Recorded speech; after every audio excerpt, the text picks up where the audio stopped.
বাংলাদেশে শেখ হাসিনার সরকার ছিল তখন ভারত এবং বাংলাদেশের মধ্যে বিভিন্ন বাইল্যাটারাল ট্রেড এগ্রিমেন্ট সাইন হয়েছিল, কিন্তু বাংলাদেশের নতুন সরকার নিজেদের অহংকার দেখিয়ে ভারতের সাথে ফাইনালাইজ হওয়া বিভিন্ন এগ্রিমেন্টকে ক্যান্সেল করার কথা বলছে। কথায় আছে, চোরের 10 দিন গৃহস্থের একদিন। গত 20 বছর যাবৎ ভারত তাদের আজ্ঞাবহ সরকারকে বসিয়ে বাংলাদেশকে লুটে খেয়েছে। বিভিন্ন চুক্তির মাধ্যমে বাংলাদেশকে ভারতের দাসত্বের জালে বেঁধেছে। বাংলাদেশিদের দ্বিতীয় শ্রেণীর নাগরিক বানিয়ে রেখে ভারতীয়রা বাংলাদেশকে বিভিন্ন প্রকল্পের নামে লুটেছে। তিস্তা মহাপরিকল্পনার মতো অতি গুরুত্বপূর্ণ প্রকল্প ভারতের আপত্তির কারণে ঝুলে রয়েছে। এ যেন স্বাধীন বাংলাদেশ নয়, ভারতের একটা কলোনি, যেখানে প্রতিটি পদে পদে ভারতের সবুজ সংকেত প্রয়োজন।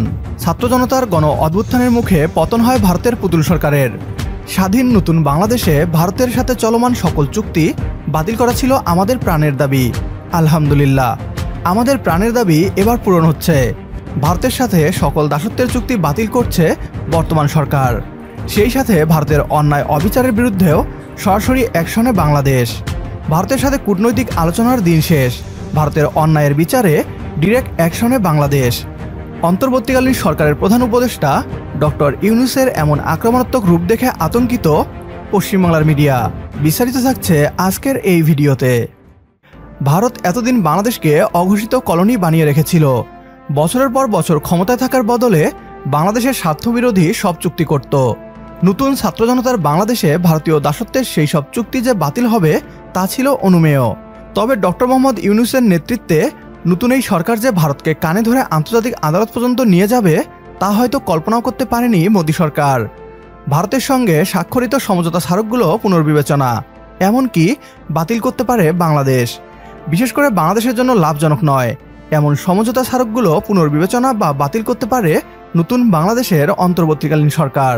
পররাষ্ট্র উপদেষ্টা ডক্টর তৌহিদ হোসেনের একটি মন্তব্য থেকে এমনটাই বিবেচনা করছে ভারতীয় সংবাদ মাধ্যম টাইমস অফ ইন্ডিয়া। চলতি বছরের জুনে শেখ হাসিনা সরকার ভারতের সঙ্গে মোট 10টি সমঝোতা স্মারক সই করে। এর মধ্যে 7টি নতুন এবং 3টি বিদ্যমান সমঝোতা স্মারকের নবায়ন। শেখ হাসিনার দুদিনের রাষ্ট্রীয় সফরের সময় ভারতের হায়দ্রাবাদ হাউসে উচ্চ পর্যায়ের আলোচনার সময় এই সমঝোতা স্মারক স্বাক্ষরিত হয়।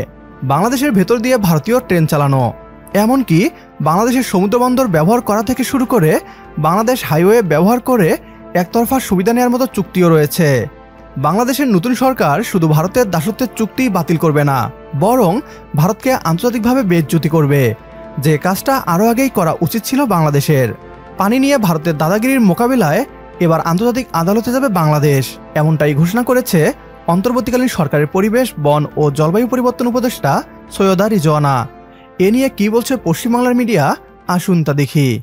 একদিকে যেখানে বাংলাদেশ পাকিস্তানের থেকে গোলাবারুদ ক্রয় করছে, আর অন্যদিকে বাংলাদেশের নতুন সরকার আবারও একবার ভারতের বিরুদ্ধে বিষ নির্গত করা শুরু করে দিয়েছে এবং ভারতের সাথে সোজাসুজি নিজেদের ট্রেড পার্টনারশিপকে ক্যান্সেল করার কথা বলছে। আসলে যখন বাংলাদেশে শেখ হাসিনার সরকার ছিল তখন ভারত এবং বাংলাদেশের মধ্যে বিভিন্ন বাইল্যাটারাল ট্রেড এগ্রিমেন্ট সাইন হয়েছিল, যা থেকে দুই দেশেরই ফায়দা হচ্ছিল। আর ভারতীয় কোম্পানির দ্বারা বিভিন্ন বড় বড় বাংলাদেশে এখনো সেট আপ করা হচ্ছে, কিন্তু বাংলাদেশের নতুন সরকার নিজেদের অহংকার দেখিয়ে ভারতের সাথে ফাইনালাইজ হওয়া বিভিন্ন এগ্রিমেন্টকে ক্যান্সেল করার কথা বলছে। এছাড়াও বাংলাদেশের নতুন সরকার নিজেরাই ভারতের সঙ্গে ব্যবসায়িক সম্পর্ককে ভাঙতে অগ্রসর হয়েছে। অর্থাৎ দেখতে গেলে গত কিছুদিন ধরে ক্রমাগতই বাংলাদেশ দ্বারা ভারতের বিরুদ্ধে সিদ্ধান্ত গ্রহণ করা হচ্ছে। প্রিয় দর্শক, এই বাংলাদেশ ছাত্র জনতার নতুন বাংলাদেশ।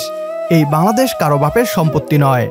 নতুন বাংলাদেশ কারো দাসত্ব মেনে নিবে না, হোক তা ভারত কিংবা আমেরিকা। ভারতের সাথে সকল চুক্তি বাতিল হোক। অন্তর্বর্তীকালীন সরকারের প্রধান উপদেষ্টা ডক্টর মোহাম্মদ ইউনূসের এই সিদ্ধান্তকে সমর্থন করলে কমেন্ট বক্সে জানিয়ে দিন আমাদের। সেই সাথে ভিডিও শেয়ার করে দেখার সুযোগ করে দিন আপনার বন্ধুদের।